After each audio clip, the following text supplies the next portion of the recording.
Hello, how was the food? Good.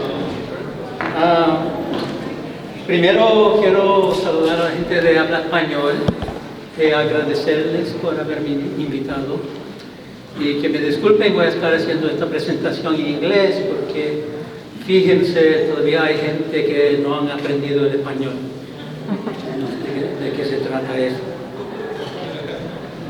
My name is Ricardo Levins Morales, and I come from Barrio Indiana Baja, municipio de Maricao, on the island of Puerto Rico, in the western coffee-growing mountains. In that picture, oh, by the way, I'm an artist. In this picture, the house inside there, that's the house that my family lived in when I was born. Puerto Rico is a colony. It's still a colony, and a colony, colonialism is when land is taken by force to benefit people other than those who were already there. Does that sound familiar to anybody? No se vende. This is a poster I made after Hurricane Maria devastated Puerto Rico. And hedge fund billionaires and Bitcoin millionaires and hotel and resort developers and tobacco companies swooped in to try to buy up land for pennies on the dollar from desperate farmers. An ongoing process of displacement, gentrification, and colonialism. And what they were determined to do was to bring the land up to what in real estate language is called its highest best use. Its highest best use. That's a term that came into being in the 19th century. And any real estate people in the room will be familiar with it. It has four elements. It has to be legally permissible, physically possible, financially feasible, and yield maximum productivity. And maximum productivity means the highest return on investment for the investors. So through the lens of the market, the Amazon rainforest is wasted opportunity until it is cleared for ranching, mining, and construction.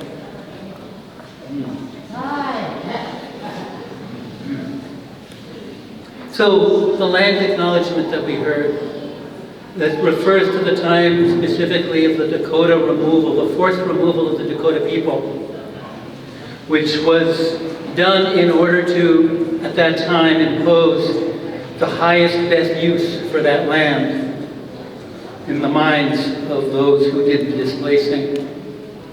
And that pattern, which we can call gentrification at gunpoint, was repeated across the continent in a rhythm that white children have been taught to call the winning of the West. It's a process that has continued not only with the seizure of new territories, but with a cycle of urban displacement that continues to this day. When I arrived in Chicago from Puerto Rico, it was called urban renewal, and it was shaking things up. Much of the gang violence, the Blackstone Rangers in my neighborhood, the Disciples, the Vice Lords, the Latin Kings, had to do with neighborhoods being redeveloped, pushing gangs out of their neighborhoods into the territory of their rivals and triggering gang wars. I was drawn to groups like the Young Lords. Oh, a tiny, tiny picture, lo siento. The Young Lords, which were a Puerto Rican street gang that had become politicized and became activists. And groups like the Black Panthers and their allies, the Young Patriots, which was a white street gang, which at the time wore Confederate flags on their jackets. The Black, Puerto Rican, and Appalachian white populations were all the products of migrant flows, victims of displacement from economic forces in the South, in Appalachia, and in Puerto Rico. These groups came together and formed what they called the Rainbow Coalition under the leadership of Fred Hampton to fight the displacement caused by urban renewal, police brutality, and disinvestment. That's really what these groups were dealing with.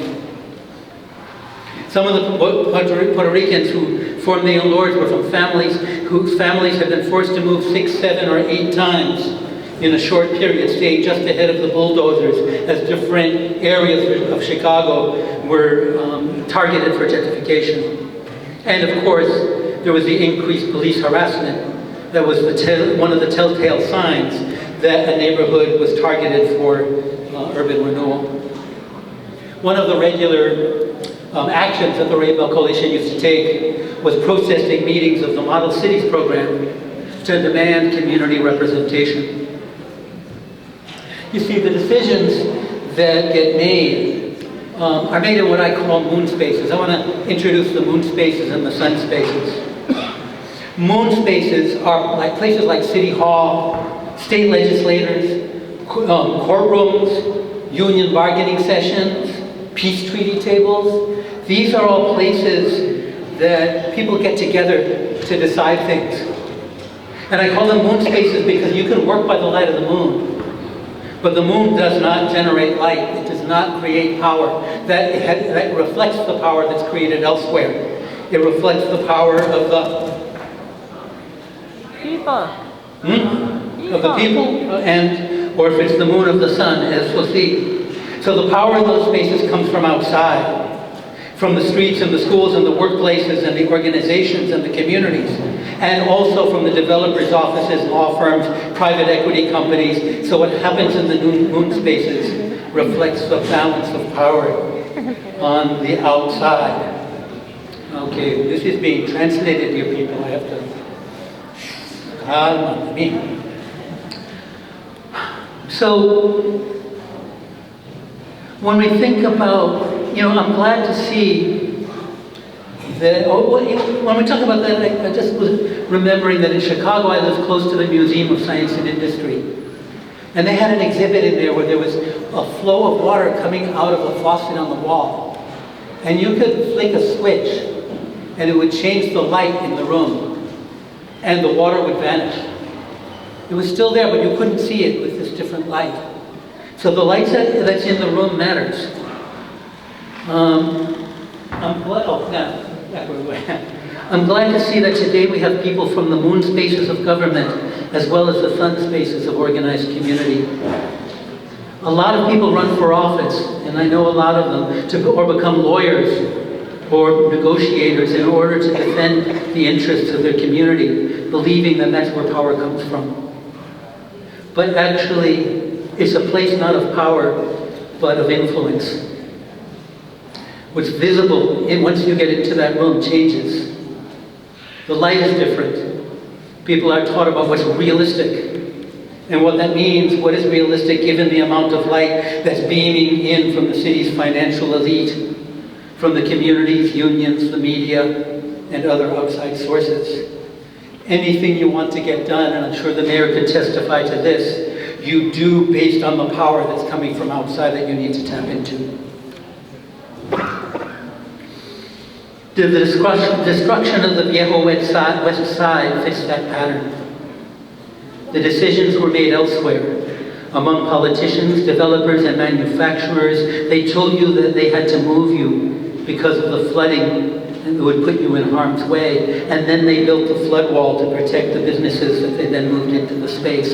And stories like that are written all over the urban landscape. The residents of Rondo were not consulted. They were evicted. And I think we're still waiting for these stories to be acknowledged, right? The telling of stories is not just to remember them, it's because that's an earlier chapter of the story that we're still in. And to understand the chapter that we are in, we have to have read the rest of the book. And I think what needs to be acknowledged is not that a tragedy happened, but that a crime was committed. And that the injuries of that crime are still carried in our bodies and passed on to our children. These days, communities are offered chances for input, right? Ever been offered a chance for input onto decisions? It usually means not power, just input. It means the decisions have already been made and you get to make some adjustments. If you're asked for your input on a development project, walk away. Get out of it. Having a place at the table doesn't mean anything if it's a spectator's chair. Oh, you're already there. Hey, you're ahead of me. So this brings us to a basic principle of real estate, okay? And this explains a lot. If you want to make money off of poor people, limit their options. If you want to make money off of rich people, expand their options, right? Think about what happened to the flats. That shows that, in fact, you do both at the same time.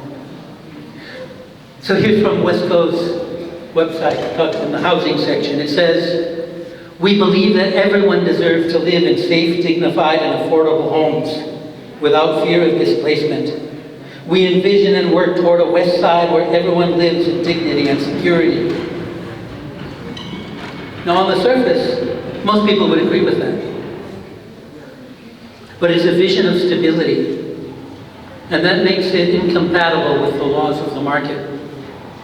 The mission of the real estate industry doesn't have a desired endpoint, like stable housing for everyone. It's really dependent on a process of continual change.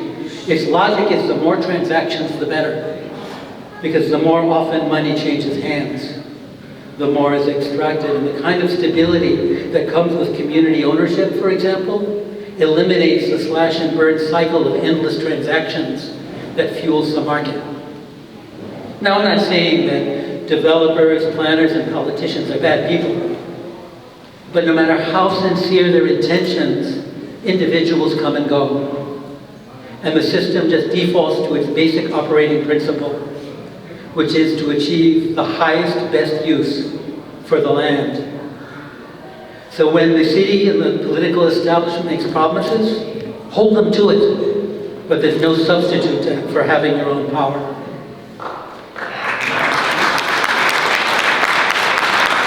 Now, when communities define their own goals and their own needs, which are always very similar to that statement from the WSCO website, by the way. Ask people in any community, probably in the world, and it'll be similar. And they come up with projects to fulfill it. They discover that city governments have 1,000 words and phrases in their language that mean it can't be done. Which is very different from the phrase that they reserve for stadium billionaires and condo developers, which is, we'll make it work. And even if there are problems with the initial proposal, don't worry, we'll make it work. We'll change things for you. I don't know if you've ever noticed that millionaire owners and corporate CEOs never have to march on City Hall, gather petitions, or chain themselves to the gates to get attention. And they know that they want us to know our place. But we know our place. You know,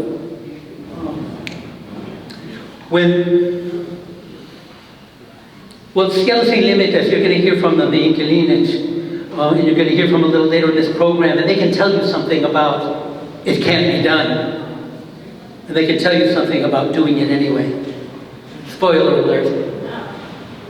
My other favorite phrase is, it'll hurt the very people it's meant to help. And that's used for anything that directly benefits poor and working people. Higher minimum wage, rent control. In fact, developers are already complaining that they're having trouble finding banks that will invest or lend for projects in St. Paul because of the rent control effort. Community people asserting their own interests are a real buzzkiller. In 1911, a fire broke out in the Triangle Shirtwaist Factory in New York City.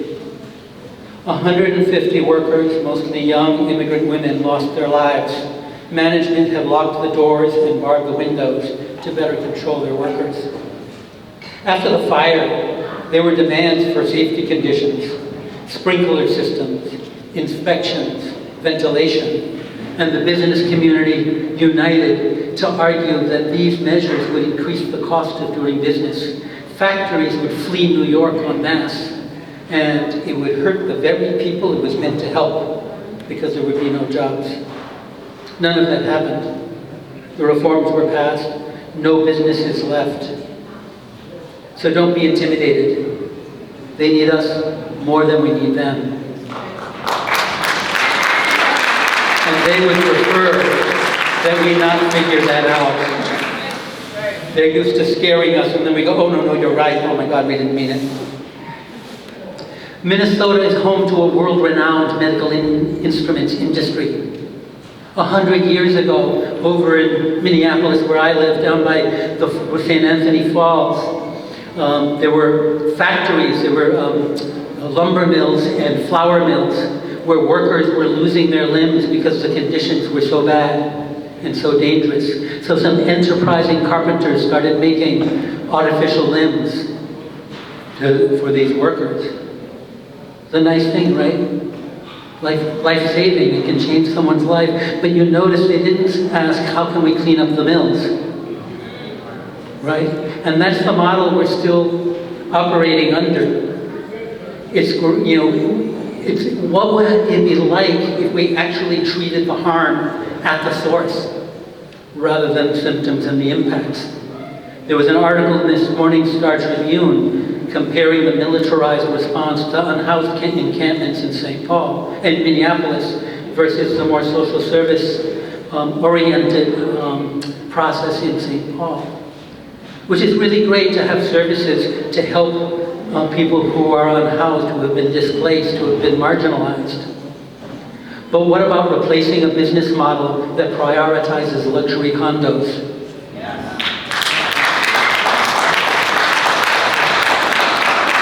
They didn't clean up the mills, the lumber mills and the flour mills, because that would step on the toes of powerful and wealthy people. We've come to accept such absurdities as normal. When housing, food, water, healthcare, employment are all organized to provide maximum return on investment, the results are catastrophic. And sharing, community ownership, urban agriculture are seen as radical experiments. 160 years ago, the highest best use of land in the South was considered to be growing cotton, sugar, and tobacco powered by enslaved workers. The idea of emancipation was alarming even to the liberals of the day, who considered it a risky experiment. Emancipator Frederick Douglass, who I call the most influential blogger of the 19th century, responded with outrage. He said, "It's one of the strangest and most humiliating triumphs of human selfishness and prejudice over human reason."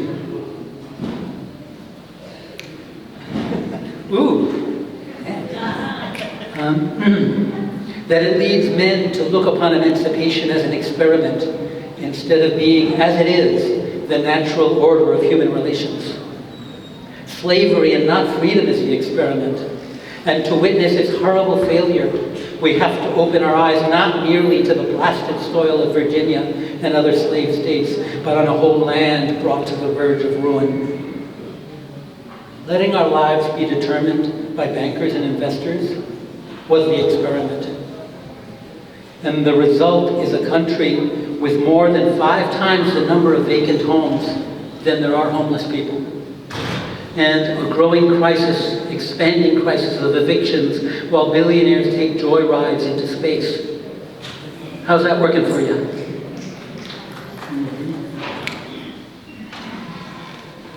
The good news is it doesn't have to be that way. But all the successful models for community-driven development that exist are only there because people took matters into their own hands and would not accept it can't be done for an answer. They developed their own sun power. They recognized the power they really already had. The West Side is one community among thousands facing similar challenges and carrying the wounds of past displacement, past crimes, and the fear of future ones. The key is determining how to assert the power that's already present in the streets and in the people. It can't be done, won't turn into, we'll make it work by itself.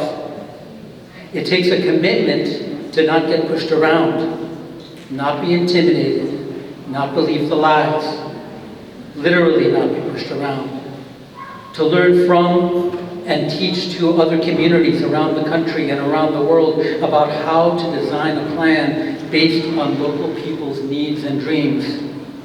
Then you can call up Mayor Carter, the city planning department, your city councilors, and let them know, by the way, you're welcome to drop on by and give your input. And their job is to respond. We'll make it work. Thank you.